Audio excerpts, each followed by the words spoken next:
Alors, bienvenue tout le monde. Peut-être on va commencer en fait. Je suis très ravie de voir autant de monde aujourd'hui à 16 heures, un jeudi. C'est presque le week-end. On a encore un peu de contenu pour vous aujourd'hui avant le week-end, alors j'espère que vous allez bien aimer. En tout cas, moi, je suis Ariane et j'ai travaillé pour Malte en Allemagne pendant un petit moment. Peut-être vous entendez un petit accent du coup.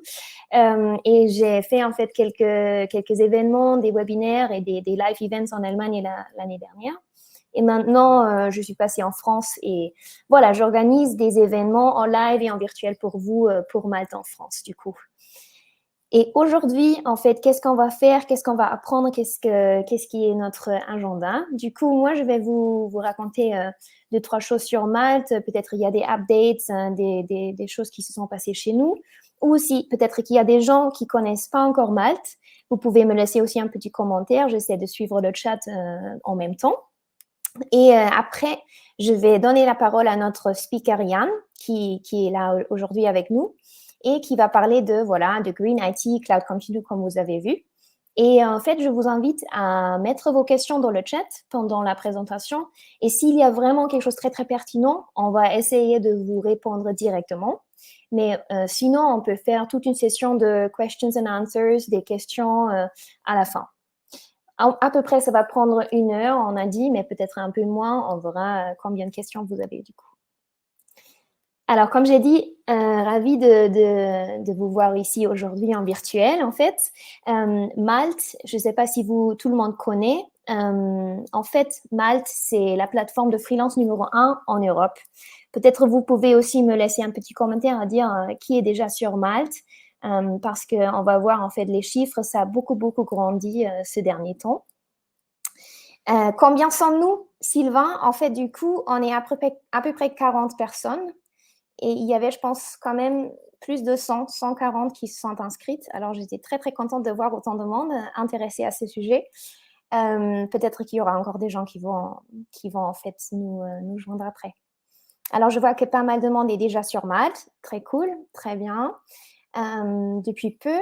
Ok, super. En fait, du coup, on a aussi pas mal de contenu sur YouTube et aussi sur notre site web si vous avez des questions, comment ça marche Malte. En fait, ouais, si vous avez des questions après, on peut vous aider aussi avec ceci. Du coup, Malte en quelques chiffres. Alors, en fait, maintenant, sur notre plateforme, on a à peu près 400 000 de consultants indépendants. Et Malte a été créé en 2013. Alors maintenant, Malte existe déjà depuis 10 ans. Et en fait, on a plusieurs bureaux maintenant. On est à Paris, bien sûr, mais aussi à Lyon, à Madrid, à Munich et à Berlin, avec environ maintenant 600 employés en toute Europe. Du coup, on a 255 000, même plus, missions qui ont été déjà effectuées avec succès sur Malte. Et on a pas mal d'investisseurs que vous pouvez voir ici qui nous donnent encore du soutien pour qu'on puisse grandir encore plus. Et en fait, en termes de clients sur Malte, on a vraiment tout. Vous voyez ici pas mal de grands clients, grands comptes comme LVMH, L'Oréal, Unilever aussi très international. Mais on a aussi pas mal de startups et entreprises de moyenne ou petite taille, en fait. Alors, vous pouvez vraiment tout trouver sur Malte. Si vous êtes intéressé plutôt par des grandes entreprises, vous trouverez ça aussi. Du coup, ça, c'est tout de moi. Si vous avez des questions sur Malte ou comment ça marche, laissez-moi un petit commentaire et on va essayer de vous aider. Et sinon, je laisse la parole à Yann, notre speaker d'aujourd'hui. Merci beaucoup Ariane et bonjour à toutes et à tous. Du coup, effectivement, donc aujourd'hui, je vais avoir le plaisir de pouvoir vous présenter le sujet du Green IT. Sans plus attendre, je vais vous partager mon écran. Alors, je vais réessayer du coup Ariane en mode PDF pour voir si ça fonctionne. D'accord, sinon tu me dis si va. moi je dois partager le PDF. Et ça a l'air de fonctionner, impeccable, très bien. Tout le monde voit bien l'écran? Super. Je pense que ça a l'air. Super, Oui. impeccable. Parfait, Super. merci pour le retour. Du coup, donc avant de commencer sur ce vaste sujet, bah, je vais me présenter un petit peu. Donc moi, je m'appelle Yann, je suis basé à Bordeaux et j'ai maintenant 17 ans d'expérience dans l'informatique. Je suis un petit peu tout terrain, j'ai fait tous les métiers. Et il y a 2 ans, j'ai eu la grande idée de me lancer à mon compte et de lancer ma société qui s'appelle Carmel IT et qui du coup propose en fait à mes clients tout simplement 2 axes. Un premier axe de conseil pour les aiguiller, notamment sur des stratégies d'adoption du cloud, sur les stratégies de digitalisation. Et puis sur un second pan, donc plutôt de les accompagner et donc plutôt de pouvoir, si je puis dire, builder ou runner en tout cas leurs applications et leurs infrastructures. Du coup, le Green IT, pourquoi depuis quelques temps maintenant, le Green IT est apparu fortement dans le monde de l'informatique et c'est apparu comme un pilier à part entière. Vous avez peut-être déjà entendu parler du FinOps, vous avez peut-être déjà entendu parler de tout ce qui peut être donc des conceptions d'architecture, des piliers de design.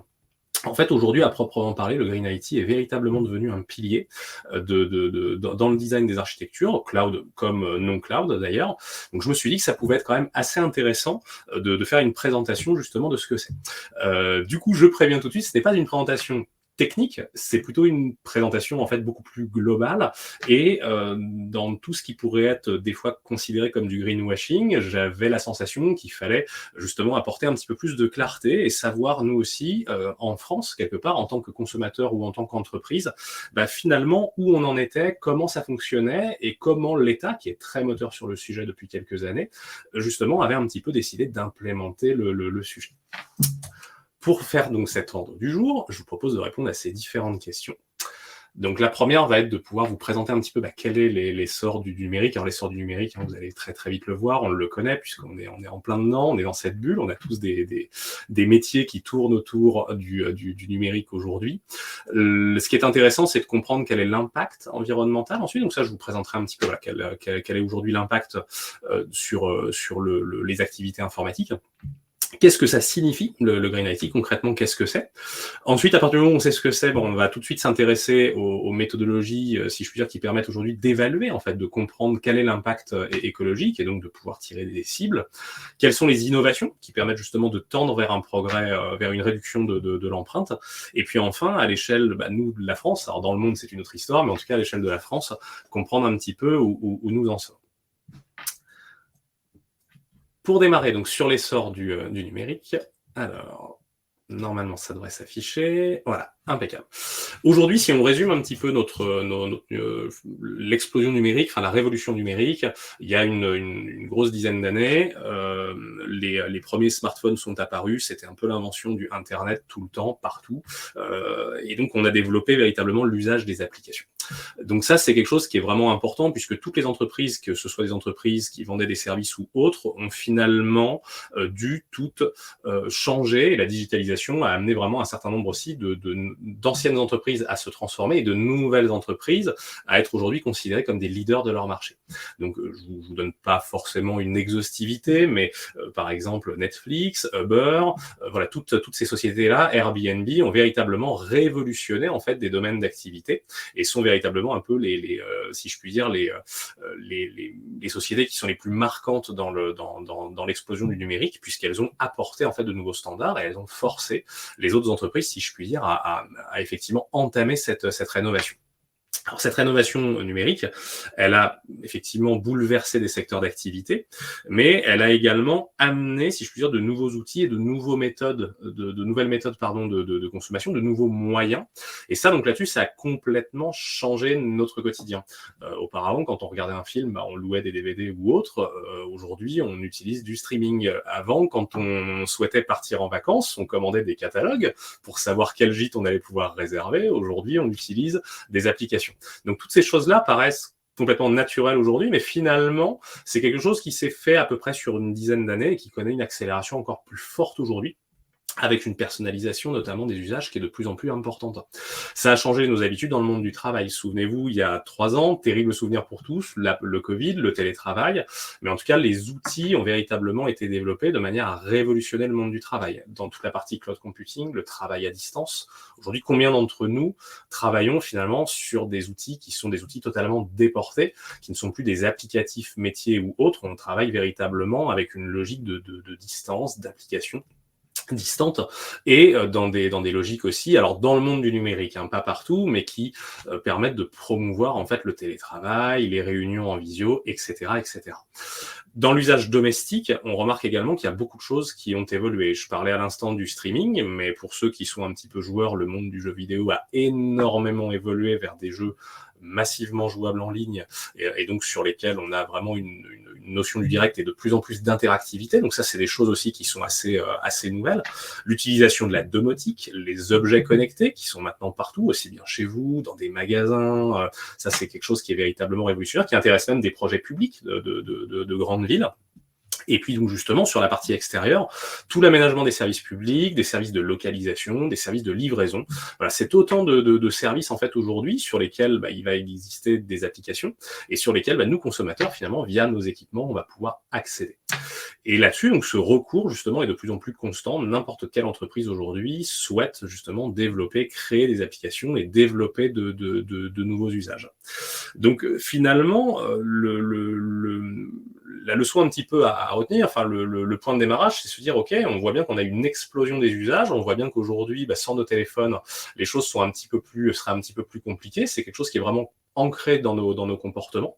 Mais pour autant, justement, c'est parce que c'est ancré dans nos comportements et c'est parce que on n'envisagerait pas aujourd'hui une diminution quelque part de cet usage-là qu'il est nécessaire de faire particulièrement attention à l'évolution du secteur numérique dans le cadre de l'effort qu'on doit fournir pour la planète. Du coup, quelques chiffres à l'échelle de la France. Alors, ce ne sont absolument pas des chiffres globaux. On parle bien de chiffres qui sont annuels uniquement pour la France, parce que tout le monde ne communique pas forcément avec les mêmes moyens. Et puis, tout le monde ne communique pas tout court en ce qui concerne ces chiffres-là. Mais donc, au niveau de la France, sur ce secteur-là, à lui seul, en fait, on est quand même à 48,7 terawatts de consommation électrique à l'année, donc c'est quand même quelque chose qui est assez important. Et sur le tonnage, en fait, en termes de ressources, donc on va parler d'équipements. Par équipement, en fait, on va entendre véritablement tout ce qui peut être des équipements serveurs, des équipements de desktop. Par exemple, votre ordinateur portable, votre téléphone portable, voilà, on va parler de ce type d'équipement-là. Eh bien, aujourd'hui, ça, en fait, ça représente 62,5 millions de tonnes, en fait, à l'année, utilisées uniquement dans le cadre de la production des éléments. Et puis, ce qui est intéressant, c'est que quand on considère, et ça, on va pouvoir l'expliquer un petit peu après, quand on considère, en fait, ces métriques et quand on considère l'empreinte que peut avoir une activité, ce qui est intéressant, c'est de comprendre qu'en fait, on le fait de la naissance, si je puis dire, de la création du produit jusqu'à sa fin de vie. Et donc, dans le cadre, justement, de ce qu'on appelle le cycle de vie d'un produit, eh bien, en fait, on n'a pas loin d'un tiers, donc, des ressources utilisées, soit 20 millions de tonnes en fait de déchets qui sont produits par an sur l'ensemble du cycle de vie des équipements. Du coup, c'est quelque chose qui est quand même relativement important et on va le voir un petit peu plus tard qu'il faudra forcément essayer de pas forcément d'annuler, mais en tout cas d'endiguer. Et il y a des choses qui existent pour ça, bien heureusement.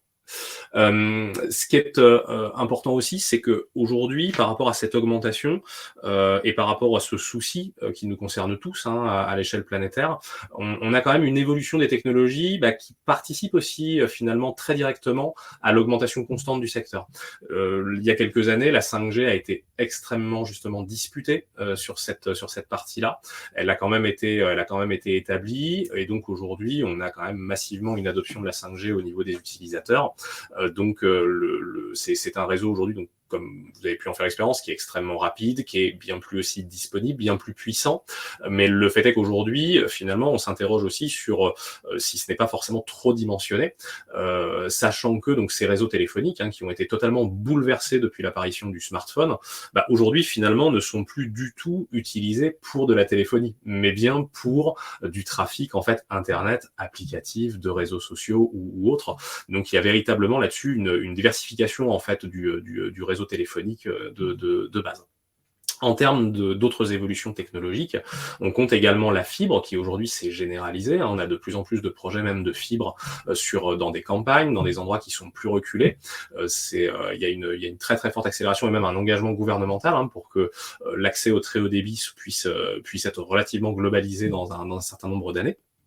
Et puis enfin, dans le cadre de nos consommations de médias, dans le cadre du streaming, on a aujourd'hui une généralisation en fait de très hauts standards de qualité télévisuelle, donc en l'occurrence la 4K, avec la promesse d'obtenir, enfin en tout cas d'avoir un contenu encore plus fin, encore plus développé d'ici quelques années avec la 8K. Donc concrètement, sur l'échelle de ces années, depuis l'apparition du smartphone, en fait, on a des réseaux qui sont de plus en plus importants, on a des appareils qui sont de plus en plus puissants, on a aussi des exigences qualitatives qui sont de plus en plus importantes, mais tout ça a nécessairement un impact puisque ça nécessite de produire plus, de produire des infrastructures lourdes qui sont plus coûteuses en termes de matériaux et qui vont également en fait avoir une empreinte bien plus importante. Et naturellement aussi, le principe des évolutions technologiques, c'est qu'elles se remplacent, elles créent une sorte de besoin de consommation. Et ça, donc, dans le cadre justement du renouvellement constant des appareils, donc ce qu'on appelle les équipements, c'est quelque chose qui a un impact quand même assez important. Et quelques chiffres justement pour pouvoir le comprendre, c'est que du coup par citoyen, donc véritablement par personne, l'impact moyen en fait donc de l'usage du numérique sur le changement climatique, c'est similaire à un trajet en voiture de 2259 km/h. Alors je me suis pas amusé à calculer en fait ce que ça pouvait représenter en termes d'émissions CO2, mais il faut quand même se rendre compte que à l'année, ça fait quand même quelque chose qui est assez important. C'est quand même un trajet automobile qui est quand même assez majeur, d'autant plus aujourd'hui, lorsque l'on vit en ville ou autre, on a tendance à peu se déplacer en véhicule, donc on est quand même sur une distance qui est assez impressionnante. Sur la production des déchets, donc en tenant compte des équipements, en fait, on arrive à une production de déchets de pas loin de 300 kg par habitant. Et ce qu'il faut se rendre compte sur ces 300 kilos, c'est qu'on parle absolument pas de matériel lourd, on parle bien de matériel tel que des téléphones, on parle de matériel tel que des laptops. Donc ce sont des matériels qui tout au plus font quelques centaines de grammes ou quelques kilogrammes. Mais donc par habitant, en fait, on arrive quand même à ces volumes qui sont bien plus impressionnants finalement que le poids de nos ordinateurs et de nos téléphones. Là-dessus, il y a également, donc sur les chiffres, il y a une précision importante, c'est qu'aujourd'hui, un certain nombre d'indicateurs, notamment pour surveiller tout ce qui pourrait être impact sur l'eau, pour surveiller des impacts qui pourraient être sur la faune, sur la flore. En fait, ces indicateurs aujourd'hui ne sont pas encore déterminés. Ça veut dire que, en fait, aujourd'hui, on a des impacts qui sont plutôt orientés en fait sur les gaz à émissions, sur les gaz à effet de serre, sur les gaz émis. On a des indicateurs qui sont plutôt en fait de nature véritablement climatique, mais par contre, on n'a pas forcément encore d'indicateurs sur des choses qui seraient tout aussi critiques, mais que serait la pollution de l'eau ou bien des perturbations en termes de faune ou de flore. Sachant qu'aujourd'hui, donc une des autres difficultés aussi, c'est d'établir finalement la pollution directe de la pollution indirecte. Je m'explique. Quand on fait produire ou quand on achète des téléphones qui ont été construits en fait ailleurs, eh bien les indicateurs dépendent en fait tout simplement, enfin les chiffres dépendent de ce qui a été communiqué en fait par les fournisseurs. Et donc on a toujours finalement cette pas qu'on soit forcément dans une défiance, mais on a toujours en tout cas finalement on dépend toujours d'une information telle qu'elle est communiquée. Et donc il est difficile, notamment en France, d'aller finalement nécessairement évaluer l'impact dans un pays où on sous-traite une production, mais dans laquelle on n'a pas la maîtrise de la publication des chiffres, si je puis dire. Voilà, donc ça, c'est une des limites de l'exercice aujourd'hui. Et finalement, pour clôturer sur cette présentation, sur cette introduction plutôt, c'est bien là, en fait, l'enjeu d'avoir justement une entente bien plus qu'européenne, mais une entente mondiale pour pouvoir justement harmoniser un petit peu tout ça et pour qu'on parle finalement tous le même langage et qu'on ait tous les mêmes indicateurs. Ça, c'est vraiment quelque chose d'assez important. Du coup, forcément, sans surprise, si on a si on a beaucoup finalement d'usages, si les usages en plus s'intensifient, s'ils sont de plus en plus qualitatifs, sans surprise, on a forcément quelque part une évolution également des émissions de CO2 sur le secteur d'activité. Aujourd'hui, sur le secteur du numérique, en fait, en France, à 2020, donc il y a des études qui ont été justement commandées par le gouvernement, et on aura l'occasion d'y revenir, mais il y a 2 cabinets qui ont véritablement fait en fait des études et qui continuent donc de les nourrir. C'est un travail sans fin. Il y a beaucoup d'initiatives qui ont été faites aussi en parallèle, notamment sur la partie Green IT, mais on estime que le poids du numérique par rapport à l'émission en fait de gaz à effet de serre à l'échelle mondiale représente 3 à 4%, et on estime que la part en fait en France ne représente que 2,5%. Donc en gros, ça veut dire qu'on serait un petit peu meilleur que les autres, mais en même temps, on est quand même dans quelque chose qui est, qu'on pourrait qualifier de relativement faible. Le souci que ce soit faible, alors il est souvent compensé aussi par l'idée de dire que finalement le secteur du numérique, les applications, la visio, tout cela en fait finalement favorise la diminution de l'empreinte d'autres secteurs. Si je prends par exemple le télétravail, les technologies de visio qui sont des technologies donc du ressort du numérique vont quelque part pouvoir contribuer à faire diminuer en fait l'empreinte du secteur des transports, par exemple, ou de la mobilité. Ça, c'est un fait. L'inquiétude, c'est le fait que, en fait, on sait que la consommation est effrénée, et on sait également que c'est une consommation qui ne va pas, pour le moment, diminuer. Enfin, en tout cas, il n'est pas prévu. Quand on voit le rythme, on n'a qu'à voir le nombre, vous n'avez qu'à voir aujourd'hui que le rythme de sortie des téléphones, le rythme de sortie des applications, on en a toujours plus. On a tendance même à les multiplier pour des usages qui sont communs, notamment pour tout ce qui peut être streaming, notamment pour tout ce qui peut être livraison à domicile ou autre. Et donc, ce qui inquiète justement, c'est la multiplication massive et l'adhésion en fait massive également des consommateurs face à ces applications et face à ces équipements. Et ça donc aujourd'hui, ce qui est justement inquiétant là-dessus, c'est que dans le cadre en fait justement de ces émissions, en fait on a 70% de l'empreinte carbone du numérique qui est justement qui dépend justement de la production de ces équipements. Ça veut dire que plus on s'équipe, plus on renouvelle ces équipements, finalement plus on contribue à augmenter, si je puis dire, cet impact du numérique. Vous avez un petit graphique juste en bas, justement, qui vous donne un petit peu les répartitions. Donc, dans les répartitions, on compte en gros 3 familles d'équipements, si je puis dire. Ces 3 familles, donc dans les équipements, on compte plutôt, comme je vous le disais, les périphériques mobiles, donc tout ce qui va être laptop, téléphonie, etc. C'est plutôt du petit équipement, entre guillemets. On va considérer tout ce qui est les data centers. Donc, data center, c'est tout confondu. C'est-à-dire que dans le monde de l'entreprise, on va considérer en fait aussi bien les data centers qui sont les data centers sur site, des centres de données, des salles serveurs. On va également considérer tout ce qui va être cloud computing. Et dans le cadre du réseau, en fait, on va considérer plutôt les infrastructures opérateurs, tout ce qui va permettre en fait d'établir une connectivité. En gros, c'est un petit peu l'Internet tel qu'on le consomme en France. Il faudra voir les choses comme ça, mais du point de vue de la connectivité. Donc très clairement, l'empreinte est véritablement ancrée sur les équipements, pas loin de 70%, avec une répartition du coup de 40% fabrication, 26% utilisation. Donc même si la fabrication est vraiment le chiffre clé, c'est 40%, c'est absolument énorme, l'utilisation en fait n'en reste pas moins monstrueuse, parce que ce qu'il faut bien comprendre, c'est que cette utilisation de 26%, sollicite en fait la fabrication et l'utilisation des 2 autres secteurs. Pourquoi ? Tout simplement parce que l'équipement, en fait, quand vous utilisez un équipement, vous utilisez finalement un client final. Et ce client final, il va chercher des informations qui sont dans des data centers et qui transitent sur du réseau. Et donc, on est vraiment dans cette logique. Tant qu'on continue d'augmenter finalement l'équipement et la part d'utilisation, en fait, on va avoir donc une fabrication, si je puis dire, des taux de fabrication et d'utilisation qui vont impacter fortement le bilan carbone et qui, du coup, nécessairement vont entraîner également un impact fort sur les activités de data center et de réseau. C'est vraiment ça, du coup, la corrélation à entretenir. Là-dessus, ça c'est l'état aujourd'hui, donc ce sont des études qui ont été faites, je vous donnerai toutes les sources à la fin, et du coup l'inquiétude c'est de se dire, mais et si on devait continuer tel qu'on le fait depuis des années, et bien là pour le coup les études et les projections qui ont été faites sont alarmantes. Les 2 cabinets donc qui ont répondu à cet exercice ont fait en fait tout simplement des projections à horizon 2030 et à horizon 2050, et si jamais on devait continuer sur le même rythme, c'est-à-dire qu'en fait, sans se soucier, sans changer les habitudes, sans ne rien faire, d'ici 2030, donc 2030 c'est demain, c'est véritablement demain, en fait on aurait une multiplication par 6 par rapport à l'état actuel du trafic de données, ce qui serait véritablement énorme, mais en même temps on n'a pas forcément trop de mal à l'imaginer. Tout à l'heure justement, Ariane demandait où tout le monde était basé, à Paris, avant d'être à Bordeaux, j'y ai vécu aussi.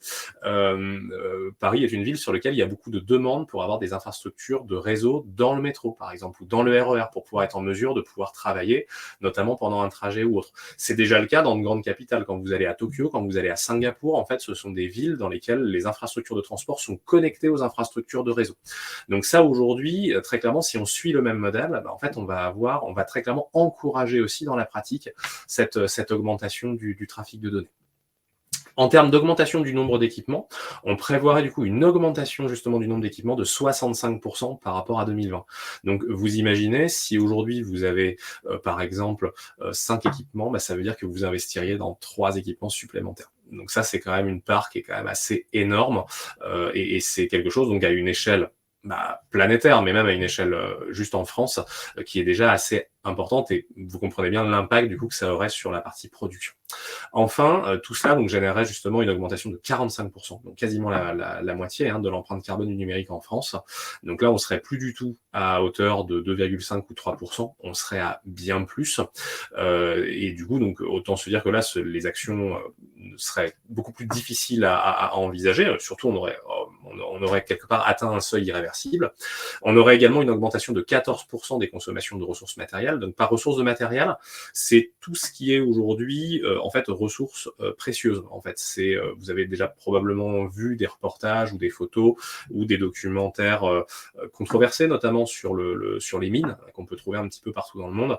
Et donc c'est vrai que aujourd'hui, pour fabriquer des processeurs, pour fabriquer des batteries, il n'y a pas le choix. Il faut extraire des matériaux. Cette extraction, elle coûte en fait, elle coûte cher. Tout simplement parce que c'est rare, tout simplement parce que ça induit en fait des méthodes qui sont coûteuses et puis surtout qui sont polluantes. Donc aujourd'hui, c'est vrai que si on devait arriver à une augmentation de l'équipement, nécessairement, en fait, on aurait une augmentation assez forte en termes de consommation des ressources matérielles. Et là, je parle bien d'une augmentation de 14% de la consommation des ressources. Je ne parle pas forcément de l'impact que ça aurait sur ce secteur qui, lui, pour le coup, est industriel. Mais on aurait évidemment un débordement. Et puis enfin, donc concernant l'usage final, c'est-à-dire donc l'usage final, c'est nous finalement, c'est la façon dont on utiliserait et donc l'énergie que nous mettrions finalement à contribution pour pouvoir recharger nos appareils ou autres, il aurait été considéré donc qu'on aurait une augmentation de 5%. Donc là-dessus, on est quand même, c'est quand même assez énorme. Et d'ici 2050, alors là pour le coup, l'empreinte en fait pourrait tripler si absolument aucune action n'est menée. Donc ça, sur le scénario tendanciel, je vous ai remis un petit peu donc les indications. Et donc ce sont évidemment des choses qui, au vu de la crise énergétique, au vu de la crise effectivement climatique, ne sont absolument pas tenables dans le temps. Donc ça, c'est quelque chose qui est c'est d'où la prise de conscience à avoir. Donc l'idée par rapport à tout ça, maintenant que effectivement des organismes se sont chargés de faire un petit peu le bilan et d'alerter, donc là c'est les alertes sur le numérique, mais on est tous conscients aujourd'hui des alertes dans les autres domaines, dans les domaines de l'industrie, dans les domaines du transport, il y a énormément cette crise climatique amène énormément de quelque part, impose une transformation. Et donc l'idée sur l'informatique, c'est que finalement, aujourd'hui, la chance qu'on a dans ce secteur, c'est que l'empreinte n'est pas encore trop importante. Donc finalement, on est largement en mesure de pouvoir l'anticiper et de pouvoir agir maintenant. Et ça, c'est quelque chose qui est finalement assez important parce que dans d'autres secteurs, le changement d'habitude va être beaucoup plus important. Il va être beaucoup plus impactant aussi au niveau des consommateurs. Si on regarde aujourd'hui ce qui se passe, par exemple, dans le domaine de l'automobile, on voit bien que le domaine de l'automobile, notamment avec le marché des voitures hybrides, et puis ensuite hybride rechargeable et puis ensuite électrique, pourquoi pas hydrogène un petit peu plus tard. On voit bien qu'il y a de grands bouleversements et on voit bien aussi qu'on est dans des changements d'habitudes qui vont véritablement, nous Français, profondément changer en fait nos habitudes. Et tout dépend après si on vit en ville ou en ruralité ou autre. Mais en tout cas, c'est quelque chose qui a beaucoup d'impact. Sur la partie informatique, là, la chance qu'on a, c'est qu'on est encore suffisamment, il est encore assez tôt pour pouvoir adapter et prendre les bonnes décisions. Donc là-dessus, la prise de conscience, comme je vous le disais précédemment, ce qui est intéressant, c'est que, notamment dans le monde de l'entreprise, les projets informatiques, en fait, étaient quasiment toujours, si je puis dire, évalués et sur des notions de financier. Voilà, est-ce que c'est rentable? Est-ce que ça vaut le coup? Est-ce qu'on valide une infrastructure plutôt qu'une autre? Est-ce qu'on va avoir nos propres data centers ou bien faire du cloud par rapport à des modèles financiers? En fait, finalement, on comparait toujours des modèles financiers qui étaient très souvent liés à des modèles. Est-ce que je loue? est-ce que j'achète? En gros, c'est CAPEX, OPEX. C'était toujours ces modèles qui étaient mis en opposition. Et ce qui est assez intéressant, c'est que finalement, ces modèles, pendant plusieurs années, qui ont suivi donc justement l'essor du numérique et notamment l'adoption du cloud computing ou autre, finalement, les entreprises ont appris à gérer de l'opérationnel, enfin à gérer de l'OPEX. Ils ont appris à gérer en fait, finalement à adapter, si je puis dire, leur consommation des ressources par rapport à leurs besoins réels. Et finalement, quand ce nouveau pilier du Green IT arrive, eh bien, ça leur donne un nouvel asset à considérer. Et les clients aujourd'hui, enfin nos clients potentiels et donc les entreprises françaises aujourd'hui finalement se disent ok, très bien, on n'a plus finalement que ce pilier financier à évaluer, on a également le pilier finalement de l'environnement. Ce qui est important de savoir, c'est qu'en fait aujourd'hui toutes les entreprises de plus de 500 salariés sont obligées, je crois que c'est une mesure qui est passée cette année si je ne m'abuse, alors ça peut se vérifier parce que il y a beaucoup d'ébullition, hein, donc il faut vérifier les dates, mais normalement c'est quelque chose de très récent. Les entreprises de plus de 500 salariés, donc il y en a un petit peu plus de 2000 je crois en France si ma mémoire est bonne, sont contraintes en fait de devoir, alors à des rythmes différents selon la taille de l'entreprise, je crois que c'est soit tous les 4 ans ou tous les ans, mais doivent présenter en fait leur bilan carbone. C'est-à-dire qu'elles doivent avoir un plan finalement de neutralité carbone et elles doivent présenter finalement à la fois leur plan et donc au fur et à mesure elles devront en fait démontrer comment finalement elles ont pu atteindre leurs objectifs ou non, en espérant que ce soit plutôt le cas que ça ne le soit pas. Et donc l'idée justement, c'est que ce nouveau pilier a vraiment un rôle et donc l'État souhaite impliquer aujourd'hui les entreprises dans cette transformation. Puisqu'on va le voir avec les périmètres, les entreprises aujourd'hui jouent réellement un pivot très important dans l'équilibre qu'on pourrait trouver demain sur le carbone. Donc ce qui est aussi important, hein, c'est de comprendre que justement, enfin, ces bouleversements climatiques, il faut véritablement il n'y a pas de délai en fait hein, à avoir. On voit déjà, alors même chez nous, hein, on le voit sur les canicules. J'avais vu tout à l'heure, je crois qu'il y a des Bordelais, mais je sais pas si vous vous souvenez de l'été dernier, 43 degrés à Bordeaux, c'est juste pas normal. Là, je reviens de la neige, il faisait 28 degrés à 2000 mètres d'altitude. Donc voilà, on n'a pas besoin forcément d'aller voir très très loin pour se rendre compte que l'impact climatique est déjà là, pour se rendre compte qu'on a véritablement des dysfonctionnements importants et qui vont continuer malheureusement à s'intensifier. Donc quelque part, cette prise de conscience, elle est aussi de se dire justement par rapport aux entreprises, et si finalement le climat et si l'impact qu'on avait sur la planète et alors surtout sur nous, hein, surtout sur l'homme finalement, sur l'humain, est-ce que finalement ce n'est pas plus important qu'un coût financier. Voilà, est-ce que le coût financier n'est finalement pas si cher que ça au vu des enjeux qu'on a à faire? Donc si on doit résumer tout ça, hein, le Green IT, si on doit l'expliciter, si on doit lui donner une définition, ça va être cette prise de conscience et c'est l'ensemble des pratiques en fait qui vont permettre de considérer l'impact environnemental comme un critère majeur dans le cadre de ces activités, mais également dans le cadre de la consommation. Et quand je parle de consommation, on parle bien des entreprises qui font du tertiaire. Ces entreprises vendent des services. Et donc, quelque part, le but est véritablement de mener une politique interne, dire, voilà, aujourd'hui, moi, je suis une entreprise de plus de 500 salariés. Voilà mon plan pour pouvoir justement diminuer mon empreinte, mais voilà également le plan que je propose pour pouvoir diminuer l'empreinte en fait à l'échelle des consommateurs de mes services. Et ça, c'est quelque chose qui est très important. Et ça, donc, là-dessus, finalement, ça ne passe que par une prise de conscience commune. Les entreprises doivent prendre conscience, les salariés doivent prendre conscience, les indépendants doivent prendre conscience. Voilà, tout le monde doit se dire que finalement, on représente un petit peu un rouage de cette mécanique générale. Et donc, on doit avoir cette prise de conscience commune sur laquelle on doit être d'accord. Les périmètres du Green IT, donc après vous avoir donné cette définition. Alors, très clairement, hein, aujourd'hui, il y a beaucoup de greenwashing, si je fais un aparté rapide, et on a une cote de popularité. Je pense que, étatiquement parlant, on n'en a jamais autant parlé après le Covid que depuis l'été dernier. Donc c'est vrai que voilà, on a vraiment aujourd'hui énormément c'est un buzzword. On en parle beaucoup. Voilà, les médias aujourd'hui prennent vraiment c'est quelque chose qui prend beaucoup de place entre les faits divers évidemment, mais c'est vraiment quelque chose qui est important. Ce qu'il faut quand même comprendre, c'est que les premières études sur le secteur en fait datent par contre des années 90 et ce sont des études justement de grosses sociétés américaines. Je pense en particulier à Intel ou à Cisco. Dès les années 90 en fait, ils avaient compris, notamment dans le cadre de la fabrication des processeurs. Alors, je vais pas rentrer dans le détail de la fabrication, mais les processeurs en fait sont faits essentiellement à base de silicium. c'est du sable, sauf enfin voilà, c'est pas si simple que du sable. C'est quelque chose qui prend qui prend en compte donc beaucoup de paramètres, et notamment dans le cadre aussi d'avoir parce qu'on a des gravures qui sont extrêmement fines. Et donc voilà, sans plus vous donner de détails, en fait, ce qu'il faut comprendre, c'est que la fabrication aujourd'hui des composants, en fait, quelque part, depuis maintenant bien longtemps, en fait, on savait qu'on allait avoir une pénurie sur le marché, on savait qu'on allait avoir cette complexité. Donc finalement, l'impact sur l'environnement, on en parle beaucoup depuis quelques années. Il y a des entreprises qui se sont déjà mis dedans depuis, je dirais, peut-être 10 ans. L'approche Green IT en elle-même, du point de vue association Green IT, a également une dizaine d'années. Par contre, les premières entreprises qui se sont penchées dessus ont commencé à le faire plutôt au début des années 90. Donc aujourd'hui, finalement, si on enlève le côté un petit peu marketing, on arrive quand même à quelque chose qui commence à avoir de la maturité. Et donc sur cette première, si je puis dire, génération de maturité, en fait, on compte 3 périmètres différents dans le Green IT.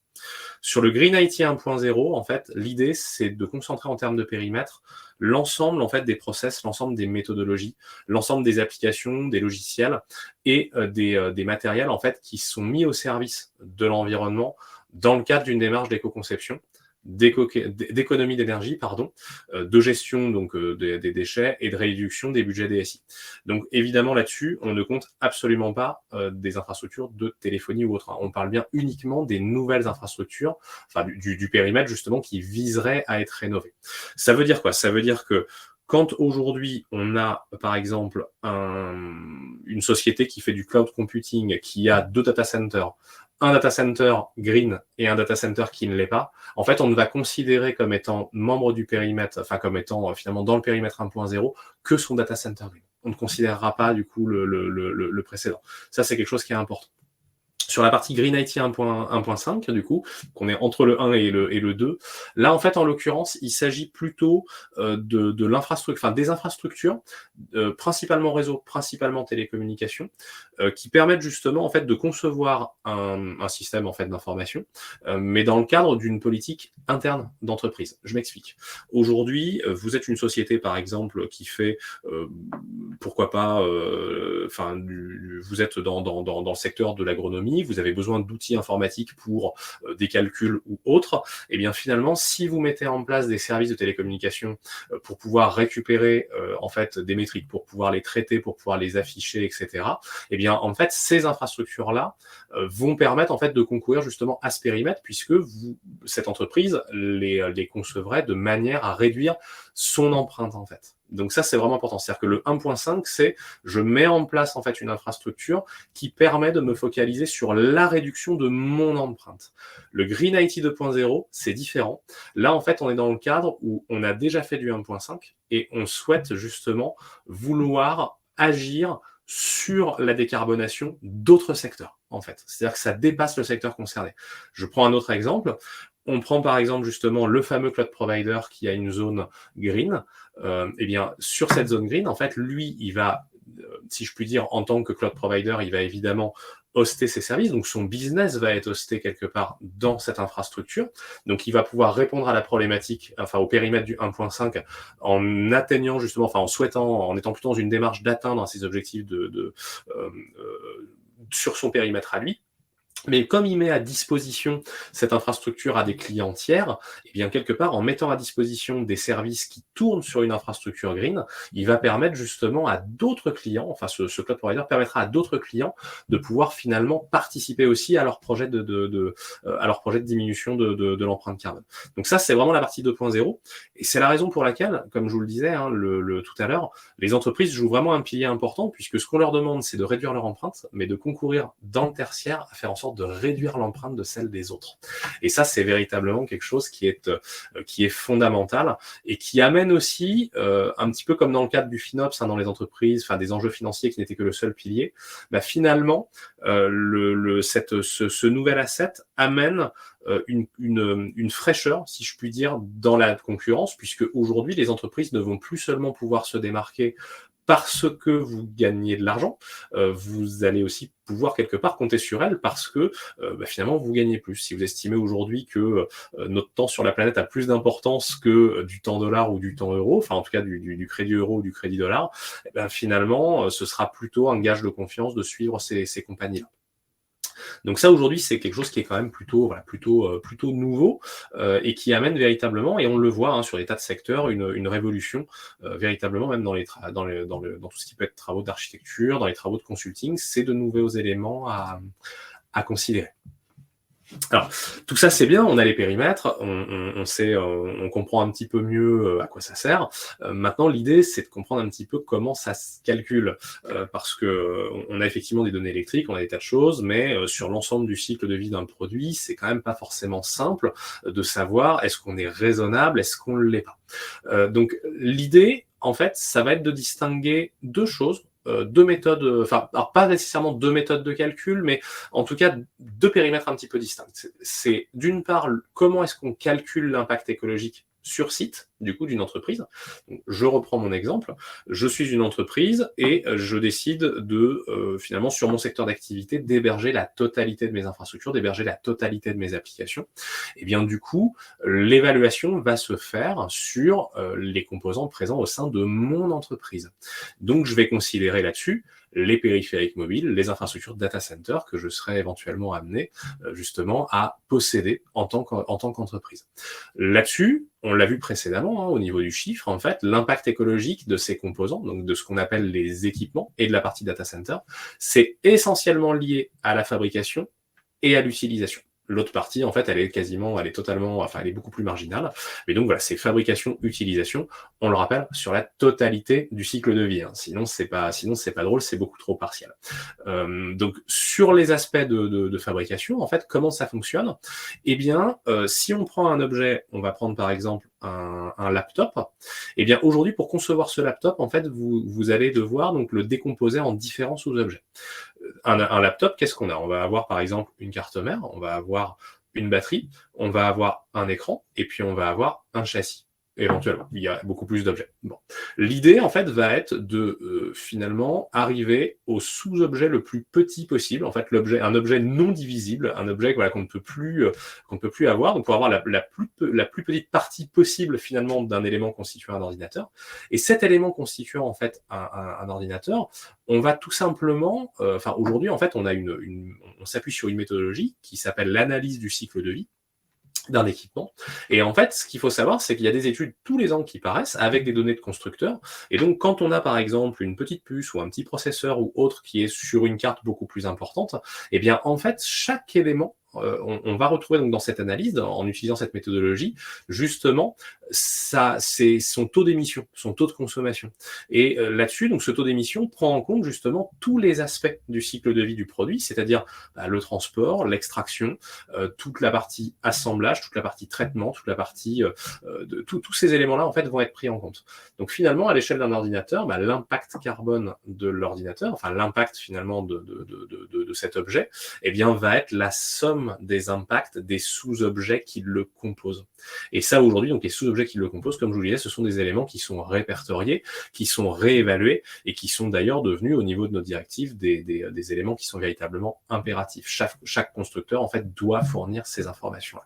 Puis on en parlera tout à l'heure. Je suis sûr que vous avez dû, ces derniers mois ou ces 2 dernières années, remarquer que maintenant, on a pas mal d'autres choses aussi qui se sont faites, des labels notamment de réparabilité ou autres. Donc voilà, il y a aussi de nouveaux outils qui arrivent et qui permettent véritablement d'apporter finalement ce qu'on avait déjà l'habitude de voir dans d'autres secteurs. Je pense en particulier à l'alimentaire. Ça commence à arriver dans le textile. C'est toute cette question en fait de traçabilité, de comprendre quel est l'impact d'un produit ou autre. Et bien aujourd'hui, plus ça va et plus on a également cette traçabilité au niveau informatique. Donc ça, c'est pour les aspects de fabrication. Donc finalement, c'est pas forcément si compliqué. Et concernant l'utilisation, là, en fait, l'idée, c'est tout simplement l'utilisation. Finalement, une fois que j'ai un équipement, eh bien, c'est l'électricité que je vais consommer pour pouvoir tout simplement l'alimenter. Donc c'est la consommation moyenne de l'appareil, multiplié par son temps d'utilisation, et puis éventuellement multiplié par le nombre d'appareils si on est dans un cadre où on a des séries d'appareils identiques. Mais donc le calcul se fait de façon identique, qu'on soit sur des serveurs, qu'on soit sur des téléphones, qu'on soit sur des laptops. Là, pour le coup, il n'y a absolument pas de différence, si ce n'est que la consommation va être évidemment beaucoup plus importante sur un serveur que sur un smartphone. Et donc là-dessus, ce qu'il faut comprendre, c'est que quand on obtient finalement cette consommation, il y a quelque part si on prend par exemple une consommation, je vais dire une bêtise, mais de 1 mégawatt en France et une consommation de 1 mégawatt en Allemagne, eh bien en fait, ce qui va se passer, c'est que l'intensité carbone de l'électricité qu'on a consommée n'est pas la même.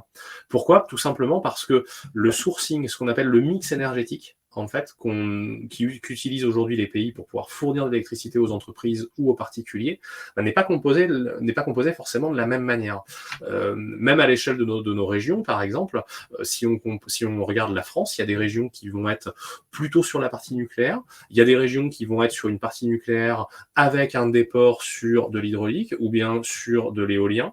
Il y a d'autres, il y a également donc d'autres solutions, mais donc il y a différents mix finalement énergétiques en fonction des localisations où on est, et ça c'est vrai aussi en fonction des pays. Donc si on envisage aujourd'hui un pays qui aurait justement peu d'énergie renouvelable dans leur mix énergétique, peu d'énergie également nucléaire dans leur mix énergétique, et bien finalement, à consommation égale, il y aura un impact énergétique qui sera quand même d'autant plus important sur un acteur qui dépendrait en fait d'un pays où l'énergie n'est pas une énergie entre guillemets propre. Voilà, ça c'est également un grand défi, et c'est là où on se rend compte aussi que finalement, si je puis dire, tout est un petit peu lié. Le secteur du numérique, donc son évolution, va également dépendre finalement de ce qui pourra être mis en œuvre au niveau, ou de ce qui pourra être pérennisé au niveau énergétique. Une des grandes difficultés, par contre, c'est que là, on parle donc uniquement de ce qui est fait sur site, dans le cadre où, eh bien, je ne travaille plus sur site, et dans le cadre où il y a une partie distante, eh bien là, à ce moment-là, c'est quelque chose qui devient un petit peu plus compliqué, tout simplement parce que quand vous devez calculer votre utilisation sur site, tout simplement, en fait, vous prenez votre facture électrique. Mais quand ce n'est plus vous qui êtes l'auteur, qui payez la facture, quand c'est plus vous qui la recevez et que du coup votre consommation est faite à distance, là on a des choses qui sont un petit peu plus compliquées. Alors on en reparlera tout à l'heure, hein, au-delà des méthodes, il existe également des calculs. Et ce qui peut être intéressant aujourd'hui en termes d'entreprise, c'est que des outils ont été faits, notamment pour en fait mesurer l'impact carbone d'une entreprise. Et on peut même mesurer en fait l'impact carbone, si je puis dire, des salariés. Alors pourquoi ou comment plutôt aujourd'hui, quand on est dans une entreprise, on peut être tout simplement, on peut être sujet à des déplacements. Ne serait-ce que pour aller au siège, on peut être sujet à des déplacements pour aller chez des clients ou autres. Et donc ça, en fait, c'est des choses aujourd'hui qui vont pouvoir se mesurer, se calculer. Et dans le cadre, effectivement, des objectifs de décarbonation qu'ont les entreprises, en tout cas de diminution de leur empreinte, eh bien, naturellement, le comportement aussi, il est nécessaire justement d'introduire de nouveaux comportements au niveau des salariés.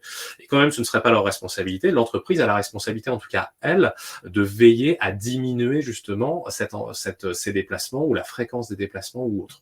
Donc ça, c'est quelque chose qui impacte quand même fortement l'activité, et sur la partie distante, des outils existent. Un aparté très rapide sur ces outils, c'est qu'aujourd'hui, une des craintes par rapport aux outils qui se généralisent, c'est que en fait, on a toujours, et ça reflète un petit peu ce que je vous disais tout à l'heure, on a quelque part, quand on lance une nouvelle mode, quand on lance une nouvelle application, on a souvent des mouvements assez effrénés de consommation qui sont lancés. Et donc, un des effets, c'est ce qu'on appelle les effets de rebond. Et un des effets de rebond, justement, qui ne serait pas forcément souhaitable dans le cadre du Green IT, eh bien, c'est que l'usage de ces outils deviennent tellement importants que l'impact de ces outils eux-mêmes viendrait nuire à la volonté générale qui est celle de réduire l'impact carbone des entreprises. Voilà, ça, c'est un risque aujourd'hui qui a été remonté, et donc qui fait que les outils, c'est très bien, mais à un moment donné, on peut peut-être aussi utiliser des choses qui sont déjà présentes, et donc veiller à ne pas forcément être dans la surenchère là-dessus. Du coup, tout ce qui va être à distance aujourd'hui, ce qui va être intéressant, c'est que finalement, quand c'est pas sur site, les données vont nécessairement être hébergées dans du cloud. C'est souvent comme ça, pour pas dire tout le temps comme ça, que ça fonctionne. Les fournisseurs cloud, je faisais tout à l'heure justement une remarque, depuis l'âge d'or justement du numérique, depuis la digitalisation à outrance, évidemment, le cloud est massivement adopté en fait par les entreprises. Ça a créé des tas de nouveaux business, ça a créé des tas de nouveaux métiers. Et aujourd'hui, les grands leaders en fait du cloud sont véritablement des acteurs absolument importants et des acteurs majeurs dans le cadre de l'hébergement des applications des entreprises. Là-dessus, donc, eux, finalement, comment ça fonctionne, hein, comment ils mettent à disposition leurs services, eh bien, ils le font sur des infrastructures et des data centers qui sont justement hautement disponibles, qui sont très performants, mais surtout qui sont mutualisés. Et ça, ce qui est important, c'est que déjà, de facto, par rapport à une installation sur site qui pourrait très bien être virtualisée, hein, en tout cas, mais qui ne serait pas mutualisée, eh bien, tout de suite, en fait, le cloud computing va avoir un avantage énorme, c'est que lui, justement, il va mettre à disposition une puissance de calcul importante, mais du coup, enfin même très importante, beaucoup plus importante que les moyens informatiques qui seraient engagés pour une seule société, bien entendu, vu qu'ils en gèrent des milliers. Mais l'avantage de ça, c'est que finalement, en devant mettre à disposition beaucoup plus pour beaucoup plus de clients, eh bien on a une part d'économie qui est hyper importante, et ça, cette économie, c'est ce qu'on appelle le capacity planning, en fait, au niveau des infrastructures. Et donc, ils peuvent se permettre un capacity planning, et notamment des systèmes aussi de gestion active de ce capacity planning, qui font que, finalement, la mutualisation permet véritablement de réduire, en fait, l'impact énergétique. Ça, c'est quelque chose d'extrêmement important. Et ça, on ne peut pas le faire aujourd'hui sur site. On va voir un petit peu comment ça se calcule un petit peu plus tard, mais très très très clairement, si on ne fait pas recours à de la mutualisation et donc au cloud computing, on a nécessairement un data center qui est, enfin en tout cas un data center on-site qui est beaucoup plus coûteux du point de vue de l'environnement. Alors, ça ne veut pas dire ça veut pas dire qu'il consommera plus, mais ça veut dire que le ratio, en tout cas, sera plus important. Juste Yann, en regardant le temps, je suis vraiment désolée, mais je pense qu'on est sur les 5 dernières minutes et vois que je pense qu'il y a déjà des gens qui ont dû partir. Très bien. Alors, parce que j'ai vu que tu as encore normalement 2 slides à partager. Oui. Est-ce que peut-être tu peux juste faire un petit sommaire des 2 derniers slides, comme ça peut-être on peut même partager ton PDF qui est très bien du coup avec tout le monde qui est intéressé peut encore lire un peu et peut-être on passe aux questions parce que j'ai vu qu'il y en avait quand même 2-3. Ok. Et comme ça, si ça te dit, voilà, désolée de te couper, mais je vois le temps et je vois que les gens commencent à partir. Alors, je me suis dit, si peut-être on fait juste un petit sommaire et puis après les questions. Eh ben, ça marche, pas de souci. Eh ben, je donne juste une information majeure donc sur ce qu'on appelle le PIE, donc qui est en fait le Power Usage Effectiveness. Et donc cette métrique aujourd'hui, vous avez peut-être déjà été nombreux à la voir. En fait, ça correspond au ratio entre la consommation globale d'un data center et la consommation effective en fait des équipements qui rendent le service. Et donc aujourd'hui concrètement, ce PUE, plus il est proche de 1 et plus on atteint une neutralité énergétique en termes de fourniture de services, plus il est élevé et donc plus ça veut dire qu'il est énergivore, parce que ça veut dire qu'en fait on a besoin d'autant d'énergie pour pouvoir, si je puis dire, l'alimenter. Donc ça c'est quelque chose d'assez important. Du coup, pour justement se dire, enfin ça fait bien le lien, hein, comment est-ce que on a un PUE faible aujourd'hui?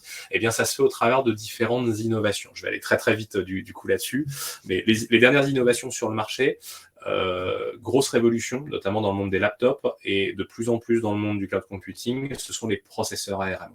C'est une techno qui existe depuis un bon moment maintenant, mais qui a été relancé. Il y avait beaucoup de lobbyisme aussi dans ce monde-là. Donc maintenant, ça a été totalement cassé. Vous avez des constructeurs tels que Apple qui aujourd'hui ont véritablement, amènent une nouvelle dimension, puisque vous avez des équipements qui ne chauffent pas, vous avez des équipements qui sont beaucoup plus puissants, mais surtout qui sont beaucoup moins énergivores. Donc ça, c'est quelque chose qui est très important. Tout ce qui va être également alimentation en énergie renouvelable des data centers. Les data centers aujourd'hui, et je pense aux grands acteurs du marché qui annoncent justement des data centers verts, ils le font tout simplement au moyen de nouvelles énergies, en fait, et notamment de nouvelles techniques de production d'énergie. Donc ça, vous pourrez vous renseigner, notamment sur le procédé de biométhanisation, qui est assez chouette, sur lequel donc justement nos voisins européens, je pense à l'Allemagne en particulier, est très en avance là-dessus, puisque justement, il y a énormément de terres agricoles. En France, on en a pas mal aussi, on est beaucoup plus en retard, mais donc il y a des startups qui se lancent aujourd'hui justement pour créer des méthaniseurs.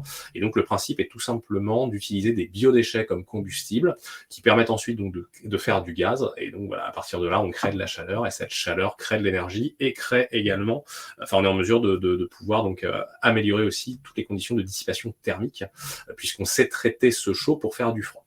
Sur l'amélioration justement des systèmes de dissipation thermique, très rapidement, il y a pas mal de grosses sociétés aujourd'hui, je pense à Facebook, je pense à Google, je pense à Microsoft et encore plein d'autres qui en fait ont fait des tas de tentatives d'aller mettre des data centers dans les zones glacées de l'Antarctique, d'aller mettre des data centers dans de l'eau. Voilà, ils ont fait plein d'exercices là-dessus justement pour voir qu'est-ce qui pourrait être intéressant, puisque finalement le principe aussi de se dire comment je peux faire diminuer la température sans être obligé de trop climatiser, c'est aussi finalement de stocker ces environnements-là dans un environnement le plus froid possible. Donc ça, ce sont des choses qui ont présenté des avantages, qui ont aussi présenté des inconvénients, notamment en termes de consommation d'eau. C'est un autre secteur sur lequel il faut être vigilant. Donc il n'y a pas forcément, voilà, ce sera pas la seule solution, mais en tout cas, on se rend bien compte qu'avec des processeurs qui chauffent moins, des énergies renouvelables qui permettent justement d'atteindre notamment des objectifs 100% énergie renouvelable pour quelques acteurs, et l'amélioration des systèmes de dissipation, finalement, on concourt quand même à réduire l'empreinte au niveau du secteur. Sur le dernier, du coup, et je pense que je serais bon côté temps, sur la question de où en sommes-nous. La France, donc, depuis quelques années, a justement lancé véritablement des directives qu'on suit aussi à l'échelle notamment du G20, qu'on suit au niveau de la COP, qu'on suit à différentes occasions. Mais en tout cas, sur la France aujourd'hui, il y a 4 scénarios qui ont été envisagés, donc sur les échelles 2030-2050. Au niveau de ces échelles, du coup, au niveau de ces scénarios, pardon, sans surprise, c'est plutôt un scénario de sobriété qui est retenu. Et donc, ce scénario de sobriété, en fait, viserait tout simplement à avoir, en fait, des équipements qui seraient totalement éco-conçus, donc avec du recyclage, avec notamment du recyclage dans les matériaux pour éviter d'aller en creuser des nouveaux. Sur le pari, c'est également d'avoir une durée de vie des équipements qui serait allongée de 2 ans. Quand on voit aujourd'hui que Apple sort des nouveaux smartphones tous les ans, c'est pas forcément simple. Mais en tout cas, il faudra nécessairement que ces appareils puissent avoir une durée de vie et une réparabilité également augmentée. Les téléviseurs et les écrans sont une véritable catastrophe au niveau climatique. Donc ça, il faudra progressivement les remplacer par des vidéoprojecteurs. Enfin, tout ce qui est infrastructure réseau, je parlais tout à l'heure des antennes 5G, eh bien, il faudra veiller à ce que ça n'évolue pas. Finalement, voilà, il faudra se dire c'est suffisant, on n'a pas besoin de déployer d'autres domaines. Donc, dans la logique du tout le monde partout, le haut débit, c'est pas forcément simple, mais en tout cas, il faudra y parvenir. Et puis enfin, si je puis dire, une responsabilité en fait aussi à mettre pour adapter la technologie en fonction de l'usage et pour peut-être également se responsabiliser au niveau de l'usage. Ça m'amène sur le dernier point. Dans un avenir sobre, finalement, il faudrait peut-être arriver à réaliser que finalement, on a des services qui sont véritablement régaliens, qui sont véritablement impératifs. Je pense à la sécurité sociale, je pense à l'emploi, je pense à la santé, je pense à toutes ces choses qui sont véritablement fondamentales et sur lequel, en fait, la prise de conscience doit être de se dire, est-ce que dans un monde raisonnable, il vaut mieux pas prioriser, en fait, plutôt ces applications-là, ces activités-là, plutôt que des applications qui aujourd'hui sont quand même relativement controversées, puisque elles engendrent quand même finalement une crise aussi du point de vue social. Le numérique n'apporte pas que du bon, malheureusement. Et donc on a également des crises cognitives, des crises sociales qui sont liées en fait à ce numérique. Et finalement c'est un petit peu sur ce terrain-là où il est intéressant de débattre et il est intéressant finalement d'avoir une prise de conscience de chacun et de se dire ok très bien, est-ce que finalement je ne pourrais pas veiller tout simplement à diminuer ma consommation peut-être de films, ma consommation de réseaux sociaux, est-ce que finalement si je devais réfléchir autrement, si je devais prioriser quelque chose, ce serait pas plutôt prioriser des applications qui seraient véritablement beaucoup plus vitales que celles qu'on a aujourd'hui au moyen de nos technologies. Voilà pour le Green IT. On est pile dans l'heure, du coup. Du coup, en fait, il faut vite fait encore traiter les 2-3 questions qu'on avait. Peut-être si tu peux retourner à la page 3. Je pense que c'est là où il y avait une question. En fait, c'était de Sylvain, je crois. Non, c'était avant. Sylvain qui se demandait 7 ans ce que cette consommation électrique des usages numériques représente dans la consommation électrique totale en France. Et en fait, il y avait aussi déjà une réponse d'Éric, mais peut-être toi, tu sais ça du coup, environ ou... Non, effectivement, moi j'ai pas noté, enfin, j'ai pas calculé le ratio pour être totalement transparent, mais du OK. coup, effectivement, oui, je vois qu'Eric, et merci beaucoup, du coup, voilà, indiqué Mmh mh. 465 TW. Donc, bah, aujourd'hui, on se rend compte quand même que si on a 465 TW et que là, donc, on a une consommation du secteur de 48, ça veut dire qu'on est en fait à plus de 10%, finalement, enfin, le secteur a une empreinte de plus de 10%. Donc, sur la partie énergétique. Alors après, la partie énergétique aujourd'hui, c'est pas forcément la partie la plus disputée, en tout cas en France. Pourquoi? Parce qu'on a quand même la chance d'avoir misé sur des... Alors, on a des petits soucis sur notre parc nucléaire, mais on a quand même la chance d'avoir une énergie qui est quand même plutôt propre. Voilà, donc ça là-dessus, c'est voilà, c'est quand même quelque chose qui est, enfin finalement la part que ça prend en termes de consommation électrique est un petit peu moins grave. L'impact, il est vraiment plus sur le renouvellement des équipements en fait en réalité, et c'est surtout ça qui a un impact aujourd'hui. Très bien, merci beaucoup pour cette réponse en fait. Comme Yann, un autre Yann disait là juste à l'instant, merci, et il y aurait beaucoup de choses à discuter sur ce sujet, et il y en a encore beaucoup de chemin à faire. Là, je pense que tout le monde est d'accord là-dessus, aussi avec ce que toi tu disais juste à l'instant. Puis Sylvain, il avait une autre question. A-t-on une idée du montant du gain de la mutualisation on-site versus cloud computing? Ça, c'était une des slides à la fin, je crois. Alors oui, en fait, ce montant, justement, grâce au PIE, tu peux le calculer. Si tu envisages, par exemple, enfin, si mettons, tu as une... Alors, les entreprises aujourd'hui peuvent calculer leur PIE, hein, puisque enfin, la méthode finalement est somme toute assez simple. Si je reviens donc juste sur la méthode de calcul pour vous pour la rappeler. Donc c'est vraiment en gros, hein, dans le cloud, on a deux types enfin, on a deux composantes en fait en ce qui concerne la consommation électrique. On a véritablement la consommation électrique des équipements, donc ce sont ceux qui rendent en fait justement le service, tant au niveau de la connectivité que des applications ou autres, et en fait, si je puis dire, la consommation énergétique de la structure, donc du data center lui-même.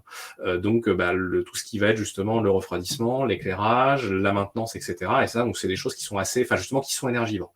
Donc le PUE, quand on va te dire que tu as un PUE par exemple de 1,5, ça veut dire que pour produire enfin pour avoir un équipement, enfin pour gérer, pardon, enfin ça veut dire que la consommation, enfin pour alimenter un équipement, tu as 0,5 en fait de structure en plus pour pouvoir le gérer. C'est ça en fait le PIE, c'est véritablement le ratio entre finalement la consommation globale et celle des équipements seuls. Donc aujourd'hui, grâce à ça, tu peux le calculer. Et donc au niveau du cloud computing, bah, si tu vas utiliser éventuellement un cloud computing qui serait sur un indice de 1,2, eh bien tu sais que ton ratio va être largement inférieur à un autre data center qui serait par exemple à 2 ou à 1,8. Voilà, aujourd'hui, ça va vraiment être ça l'indicateur qui permet de pouvoir évaluer ça. Alors après, il y a aussi d'autres choses, hein, si tu souhaites, on n'a pas forcément trop eu le temps de l'évaluer, mais ce qui peut être aussi intéressant, c'est hors cloud computing, c'est également qu'est-ce que tu peux mettre en place dans une architecture applicative, enfin dans une infrastructure, qu'est-ce que tu pourrais mettre en place aussi pour diminuer, et ça c'est des travaux que j'ai commencé à faire pour quelques clients, qu'est-ce que tu peux mettre en place justement pour diminuer l'empreinte d'une architecture existante. C'est-à-dire que tu peux très bien être dans le cloud et avoir une architecture actuelle, avec un PUE global, mais ce qu'il faut bien comprendre, c'est que le PUE, en fait, il est un petit peu... il y a le PUE du data center, mais toi, tu pourrais avoir un PUE différent. Puisque finalement, quand tu vas passer en cloud, en fait, tu vas avoir finalement... Enfin, il y a une partie des émissions du cloud qui vont être finalement qui vont être imputables nécessairement puisque tu les utilises, c'est mis à ta disposition. Et donc là-dessus, ça amène justement des réflexions sur l'architecture, et notamment se dire ah bah peut-être que je pourrais par exemple minimiser les serveurs, peut-être que je pourrais les éteindre la nuit, peut-être que je pourrais limiter ma rétention de stockage, peut-être également que bah, finalement l'ensemble des solutions que j'utilise est compatible avec des processeurs ARM, je pourrais passer en ARM. Et là, tout ce que je viens de te dire, c'est des choses où tu pourrais éventuellement diminuer par 2, par 3, par 4 ta consommation. Le côté positif aussi, hein, parce que pour extrapoler un tout petit peu, on voit qu'aujourd'hui, ce qui marche au niveau de l'environnement, mais ce qui marche un petit peu partout, hein, pour nous faire prendre conscience, c'est le portefeuille. Et donc voilà, c'est de taxer ou au contraire de faire en sorte de créer des incitations. Bah, aujourd'hui, très clairement, la chance qu'on a, c'est que faire des architectures dans le cloud qui soit green, justement, qui ait un impact positif, enfin en tout cas qui n'ait pas d'impact négatif sur l'environnement, et bien, ça coûte moins cher que des architectures qui ne le feraient pas. Donc c'est plutôt une belle incitation à considérer ces points. Bien, merci beaucoup. Et du coup, la dernière question, c'était tout à la fin. En fait, Thibaut, il s'est demandé si ça ne consomme pas trop un vidéoprojecteur. Parce qu'à un certain point, tu parlais en fait de ça. Alors, en fait, ça consommait énormément avant parce qu'on avait des lampes qui étaient extrêmement, qui consommaient énormément. Alors, je suis pas spécialiste du domaine, mais je crois, si je dis pas de bêtises, que maintenant tout est passé en LED et les LED éclairent beaucoup plus qu'elles n'éclairaient il y a 10 ans. Donc, aujourd'hui, la consommation véritablement des vidéoproches est beaucoup mieux. Alors après, ce qu'il faut voir, c'est un petit peu le débat qu'il y a en ce moment entre les voitures thermiques versus voitures électriques. C'est exactement la même chose. C'est vraiment comparé sur l'ensemble du cycle de vie. C'est-à-dire que, en fait, on pourrait presque avoir des appareils qui, dans leur consommation en fait au quotidien, sont un petit peu moins raisonnables, mais qui par contre, à l'échelle de leur cycle de vie, sont quand même plus vertueux. C'est le même débat pour les voitures. Voilà, c'est-à-dire que, en fait, aujourd'hui, on se rend bien compte que, sur du long terme, le fait de continuer à exploiter justement des mines, ça pose vraiment un problème par rapport aux objectifs qu'on s'est donnés. Se dire le tout électrique demain dans le milieu de l'automobile, ça veut dire continuer à exploiter des mines, des minerais, continuer donc à avoir des métaux qui sont très rares et très coûteux à exploiter. Et quelque part, c'est une pollution indirecte. Et ça, c'est un véritable problème. Et c'est pour ça qu'il faut réellement considérer l'ensemble du cycle de vie. Parce que une voiture électrique, effectivement, alors je suis pas spécialiste et je dirais pas si la voiture électrique pollue plus que le thermique. J'ai pas fait cette étude. J'en reste au niveau informatique. Mais en tout cas, c'est souvent le débat. Il y a beaucoup de ferveur autour de ce débat. Et il est évident qu'aujourd'hui, voilà, il faut véritablement apprécier les choses dans la totalité du cycle de vie de l'appareil, incluant effectivement sa fabrication et derrière, comment finalement est-ce qu'on peut le réparer. Et c'est vrai que là-dessus, dans certains secteurs, enfin dans le cas de la voiture électrique, on le sait très bien, les voitures électriques ne se réparent pas. Donc ça pose un énorme problème. Super, merci. Merci beaucoup. Du coup, Yann, en fait, avec les mots d'Arnaud qui a dit bravo pour ce travail de grande qualité. Vraiment, je veux te remercier de la partie de Malte aussi. C'était vraiment super de te suivre, d'avoir tous ces infos. Il y avait vraiment beaucoup, beaucoup de sujets très, très intéressants. Peut-être la prochaine fois, on peut même s'organiser toute une discussion autour de ça parce que j'ai vu aussi qu'il y avait pas mal de commentaires de gens qui étaient très intéressés, aussi qui avaient des expériences eux-mêmes. Alors peut-être la prochaine fois, on fait plus de discussions encore, mais comme ça, au moins nous, je pense qu'on sort d'ici aujourd'hui avec beaucoup, beaucoup d'infos sur la Green IT. Moi, j'en savais rien. Alors là, merci beaucoup de m'avoir donné tant d'infos, vraiment. Et merci pour ton temps, du coup, Yann. Et voilà, peut-être on s'organise un autre webinaire au futur si les gens ont bien aimé. Et ça me semble être le cas, du coup. Mmh. Alors voilà, merci beaucoup. Avec grand plaisir et merci à toutes et à tous. C'était un plaisir aussi de pouvoir vous présenter tout ça.